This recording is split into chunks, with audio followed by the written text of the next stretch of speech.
And at first I could ignore it, you know, and it'd be just noises here and there. And I'd hear it, wake up, roll over, go back to sleep. And then over the past month, it's gotten more frequent, more more than just noises. I could feel stuff. And like the other day, I actually woke up to felt like a cold hand shaking my foot. Thought it was maybe the kids with ice cold hands like they do.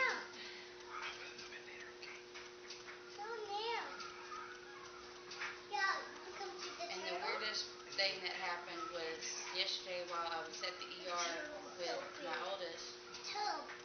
One of the ladies said I noticed she was sitting there, and at first kind of got an uneasy feeling, noticing that she was watching us.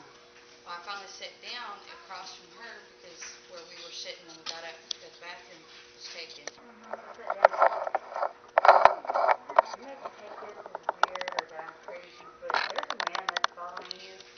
And she started describing him, and I told her to hold on. And I started flipping through my pictures, and I found what seemed like what she was talking about. I said, "Can you describe, the man again?" She did. And I turned my phone around and I said, "Is this him?" She said, "Yeah, that's him. And he has a message for you, but I can't tell what he's saying. I don't know what it is." Okay. And that kind of gave me chills. And I was like, "No, I don't think you're crazy. It was just kind of weird." And I was like, "Do you normally walk up to random people?" She goes, "Yeah, people take it as spirituality when it's going on."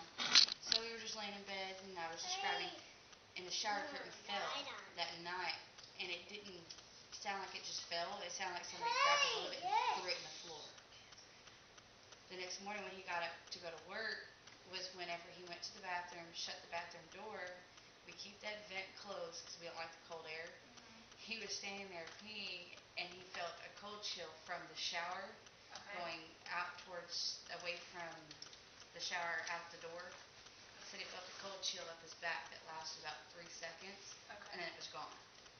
He said he come out, he opened the door, he goes, "Okay, I believe you."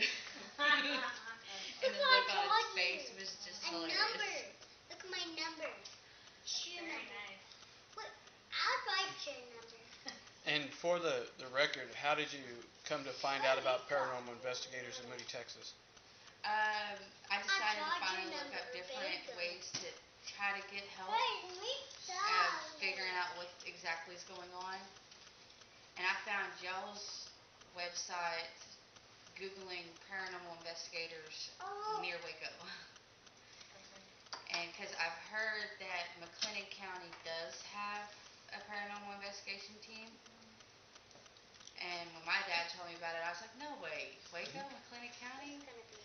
And he said, "Yeah." And I was originally looking that up, and I started going through all these other websites, and I was like, "I don't really feel comfortable with that team or that team." And I came across y'all's page and read everything on y'all's page, watched the videos, read about each one of y'all and everything that's on there. I was like, "Okay, I actually feel comfortable. I'm going to, send a message and see what goes on in their clothes. See what happens." I'll write your number. So Yep. maybe the only thoughts. Andrew, you may start. Thank you for allowing me that opportunity. You are more than welcome, dear. Oh my God. Yeah, I think there is a genuine sincerity coming from the client. I think that she genuinely experiences, or when she says that she experiences stuff, I do believe that she probably does. However, having said that, I think there are some things right off the bat that can be explained,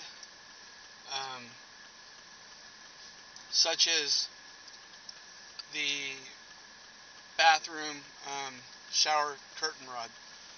It is interesting that when they were having their family dialogue the other day, mentioning our name, that it was brought up that we were going to be coming out, that it out of nowhere fell off and fell to the ground. I think that was very interesting. But when we went there today, and it just took a finger tap for me, and it fell off, and it just kept falling off and falling off. While it is interesting, I'm going to just kind of put that one aside. Now, if it's up tonight and nobody's touching it, and it just suddenly comes off when we ask somebody to pull it down, and we can catch it on camera or something, maybe we'll put some merit into it, but I'd like to look for other opportunities there. This energy, his friend, and towards the closet area. She brought up the fact that this closet door does not close all the way, and it keeps opening up, or it opens up by itself. What I saw in there was that there was a vent that's inside there. For whatever reason, the house venting system is kind of weird. And what I think is probably happening is when I try to shut the door, and I tried to use a little bit of force to it, the latch is set back far enough that the doorknob doesn't quite reach it, so it doesn't get into the hole all the way. So when the air turns on and fills up, it pushes it out because it's not latching in there all the way. I think what happens is they need to re-drill it and pull that hole out so that the doorknob can securely latch in there all the way, because I can't even get it in there. The hole needs to be redone so that it can securely lock. So I think, while there is a genuine energy there, and I'd like to explore that opportunity, the doorknob itself not closing can be explained away simply by it not being able to securely latch in there properly. And the biggest thing I want to do is we're going to do a baseline sweep, because I am very curious about the lighting, why it doesn't seem to work and it's blowing out a lot of light bulbs. If there is wiring that is bad in the house, and it's giving off any type of magnetic fields or high voltage, it is very possible for humans to, or in animals, to get sick, to frequently get headaches, vomiting, have the sensation of entities or energies being present, or feeling like you're having conversations in your head. I mean, all kinds of things can come about because of that, especially prolonged exposure. Hey, that's mine. No. Yeah, but you consider over here, nothing. Mom, can you hear me?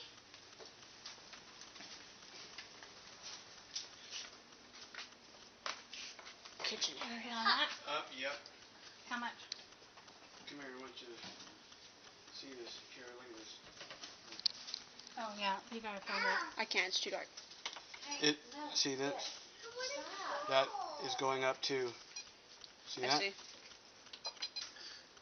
That's from the light socket. So we're getting a high output from the socket. What level is it? Well, so we have to make it beat, so it's going up to 7 or 8. Peppermint.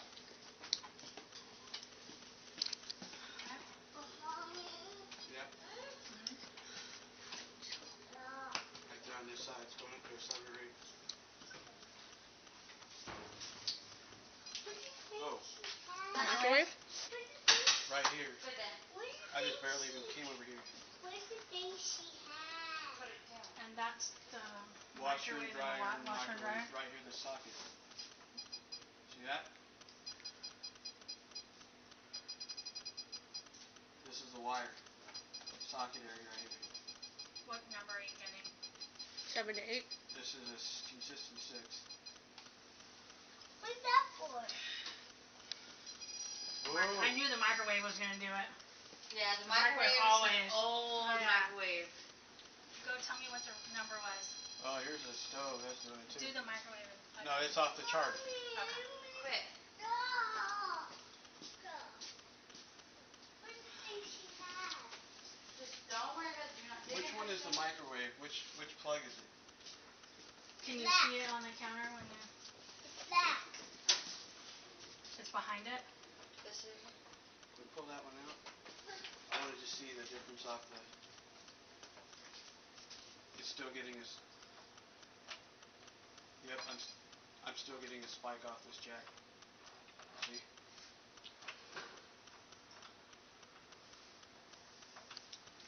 It shouldn't be reading like that. Because now this is offline, but I'm still getting. From the socket? Yeah. The only thing that's plugged up now is the And wash that's machine. converted to a 120 from a 240. So that shouldn't be reading off I like that. often do the toaster too. That's a 240 automatically. Try the toaster. See, Girls, go. over here, see it. Toaster. That jack right. That's what I'm picking up. Dang. That's off the chart. Okay. That's crazy. Move, girls, so I can get by. Okay, the toaster socket. Come on. It's a small kitchen. Go. But nothing there? See, nothing at this jack. Hmm. That jack But works. this could be. That jack works. Does it work? Yes. Okay. Yeah, no, it's. Look, Because I was going to say, look, I'm if right it's here. like the same. It's not the toaster, or is it? Nope. No. It's the jack.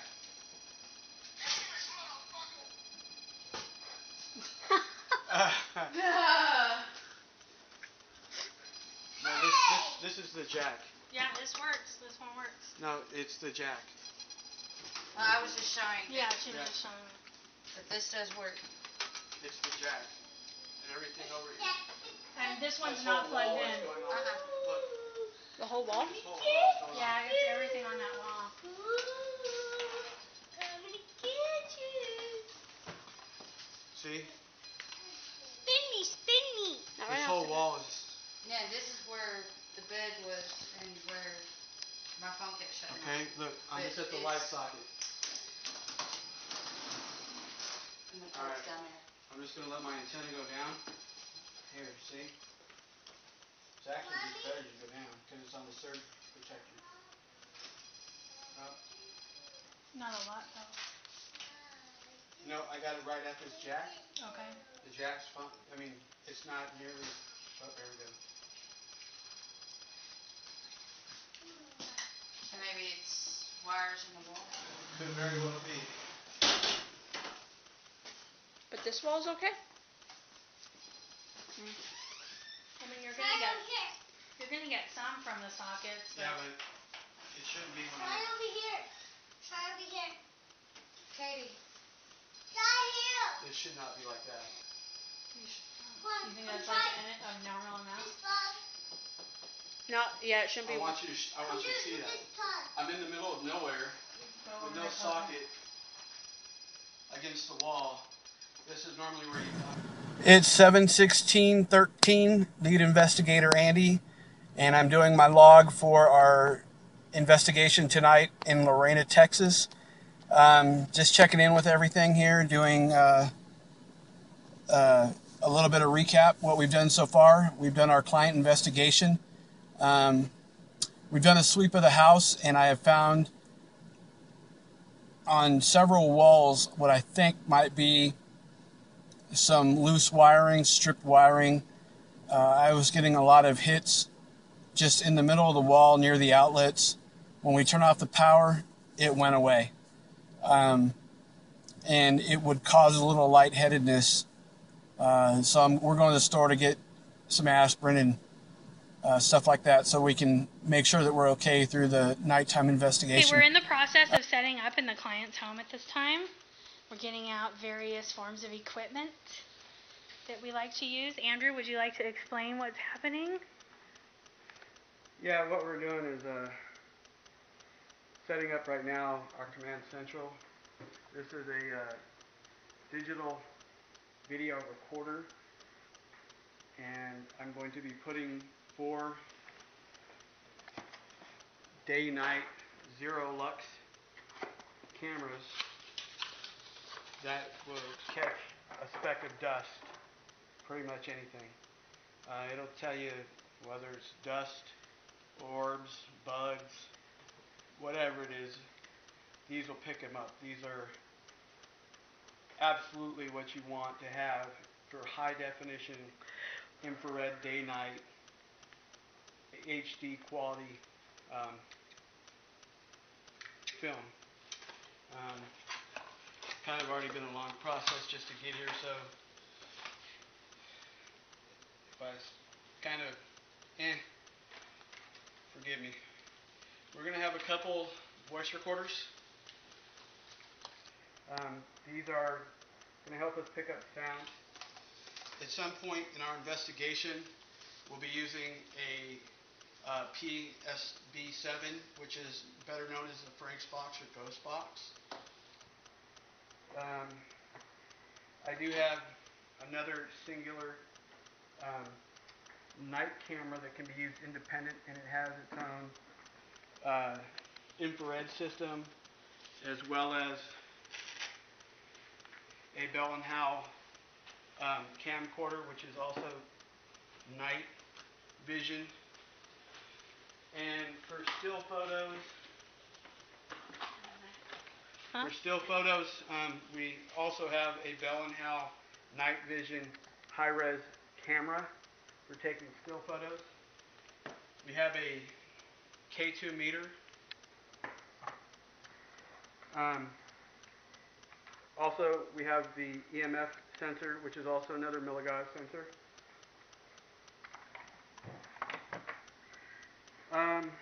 We're going to be using a laser grid.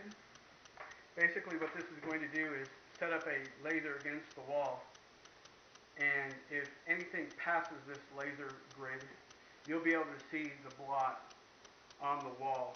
It'll be set up on this tripod and aimed. We're going to aim it down this hallway, and basically, like I said, it'll aim against the wall, and if anything passes it, just anything at all, you'll actually be able to see the motion of it. So we're going to be using that.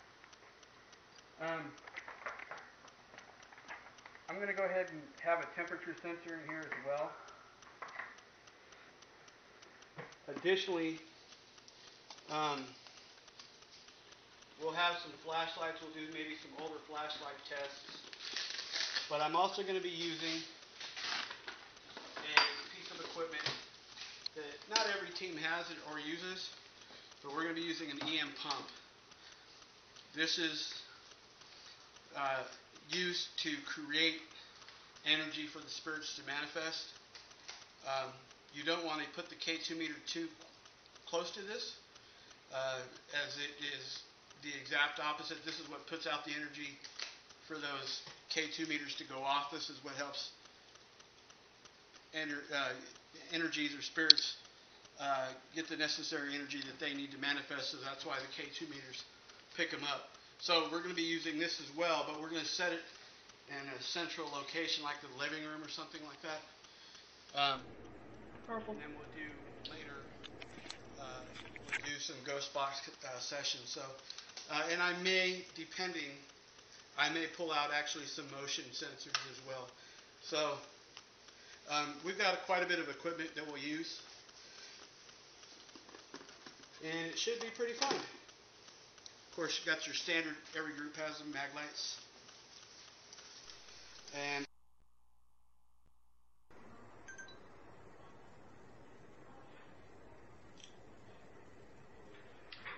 is there somebody in here that likes to play with the little boy that sleeps in this room?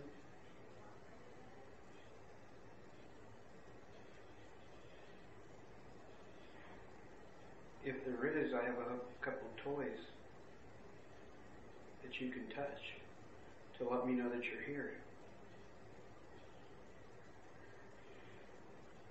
You see this with this green light on right here? Touch that, and it'll make the lights go on. Can you do that? I'm actually your friend. I'm not here to scare you. I'm not here to hurt you in any way. I'm just here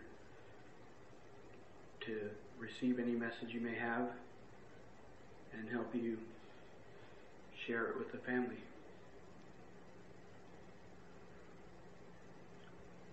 Also, if you can speak, I have a device that's recording you right now.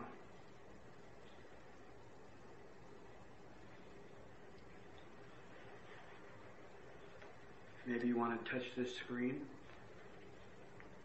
It'll make it go beep.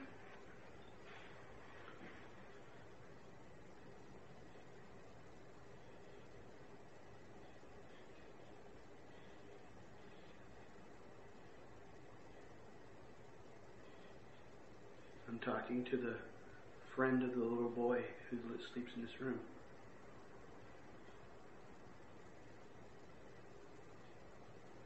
Are you here?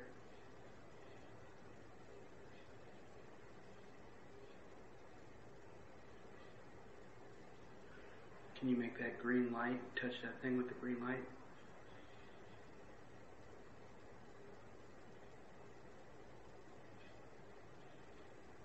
Make it light up.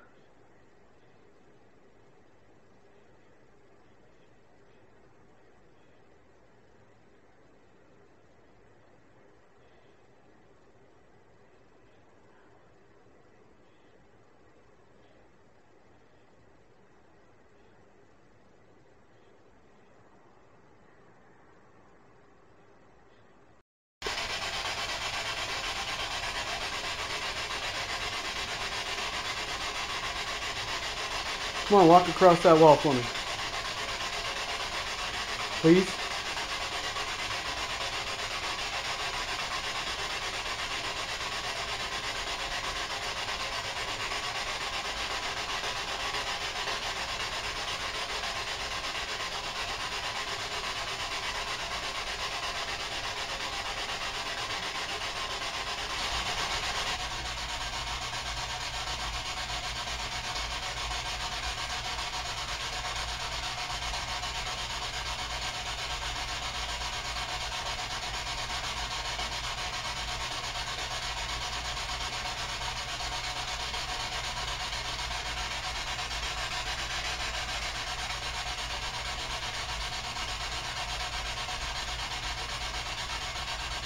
Can you walk across those laser lights at all so I can see you?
See, the thing is I can see that.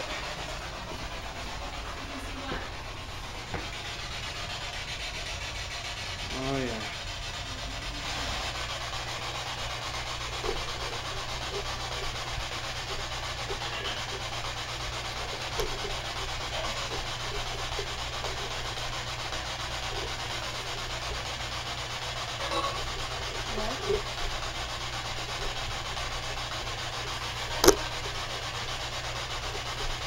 Can you tell me what your name is?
Wait for what?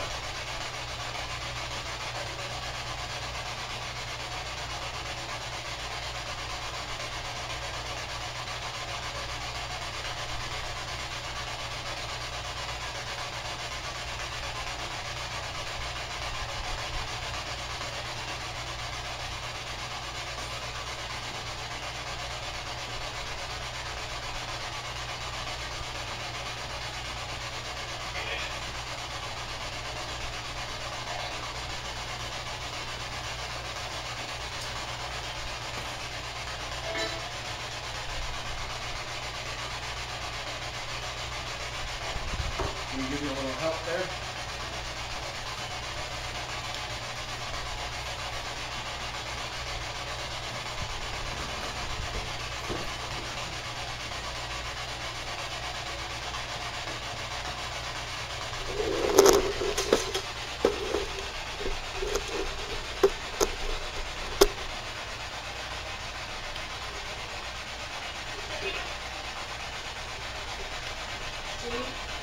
Were you the one trying to make me feel what you felt?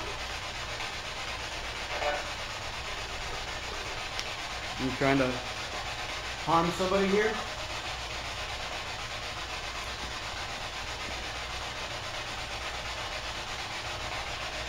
Because if you are, I'm being extremely nice. And I didn't come here to harm you.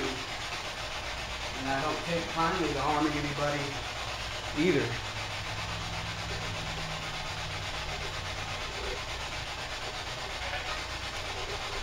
You understand that?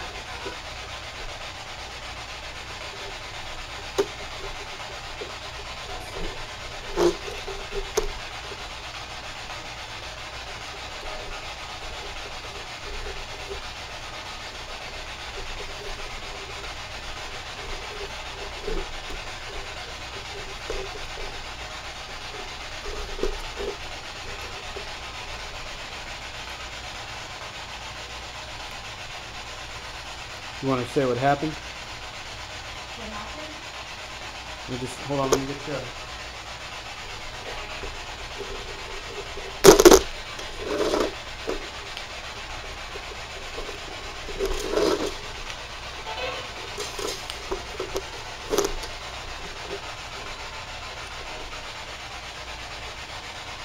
Can you tell me your name?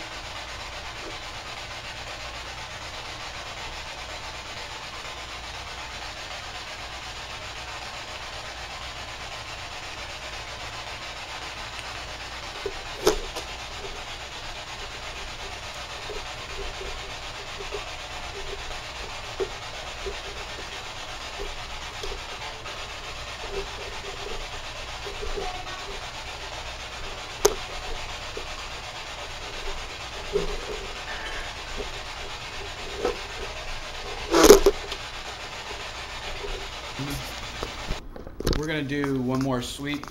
We're finishing up. The client said that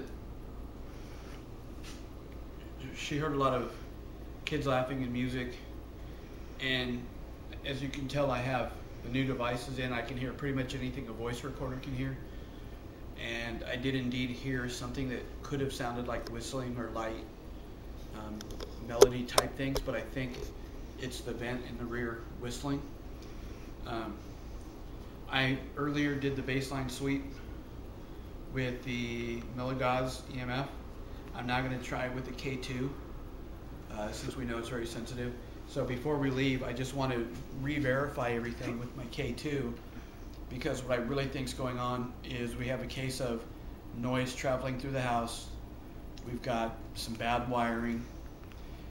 I think there could be some personal experiences going on. We'll review the voice recorders, but I think that there's some other things playing here that are more man-made than anything else. So I think that really is very important to note for this case. So.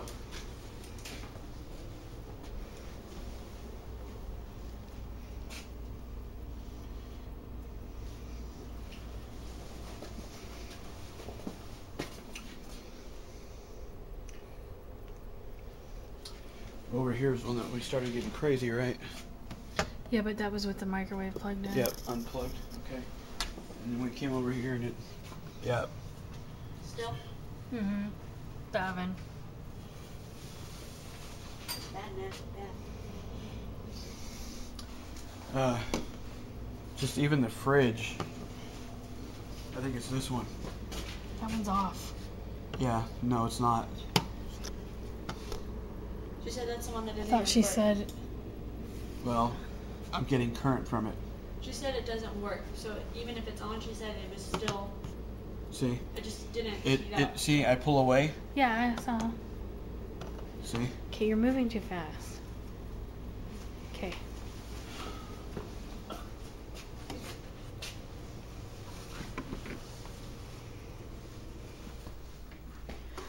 Light sockets. I mean, it's fine when I'm right up against her. But there we go. Look, I'm right in the middle of the wall. This is where wiring comes down below to a socket to this TV. There. Whoa, that's a big one. This is I think a case of a wire that is exposed. That's right in the middle of the wall. And this is with my K2. Now you saw me hit it earlier with the milligauss EMF meter. Now I'm hitting it with the K2 in the middle of the wall, away from any socket. And it's going extremely lit up. It's not even blipping, it's just straight lit. And this is the line going down to the plug to the TV where she hears unrest or whatever. I think this wall, because this whole wall has got a lot of electricity flowing through it, I think that they need to get with the homeowner or the leasing company and have them check the electrical wiring. I think that there may be some electrical issues going on, and that could play a part with overexposure to some of their experiences. Do I think that they may still have other personal experiences? It is very possible, but I, at this time, cannot rule out the normal. I have to take a look at the electrical issues. I have to take a look at the sound, the way it carries through the house. We'll listen to the EVPs and the look at the recordings, but we have to pay close attention to this stuff. That's the purpose of using the scientific equipment. Same thing. You notice I'm in the middle of the wall. There's a socket down here. And there's nothing happening with it. Nothing really happening here, No, except maybe an occasional blip. I come down to the socket, and I'll get a little something. See? But over there on the But I other come to wall. this wall, which is lit up. I don't even have to get to the wall yet. Okay? See? If she had her head in her bed here, Yeah, I'm out 3 feet, couple feet, Mm-hmm. and I'm picking up current. Yeah. It's not even the TV. Yeah. It's just in the air. Look. Hey everybody, I just wanted to give my final thoughts on this case. I think it's very important for everybody to remember that it's best to be as thorough as possible when you're doing your investigations, not to automatically jump to paranormal outcomes, that you want to really take a thorough look at every possibility. Not everything is going to be a paranormal end or explanation. You know, I think that by following a format of going down a checklist and checking for things that could be man-made and eliminating any possible things that can be explained away, you can often explain away those things that, you know, some people just don't think about.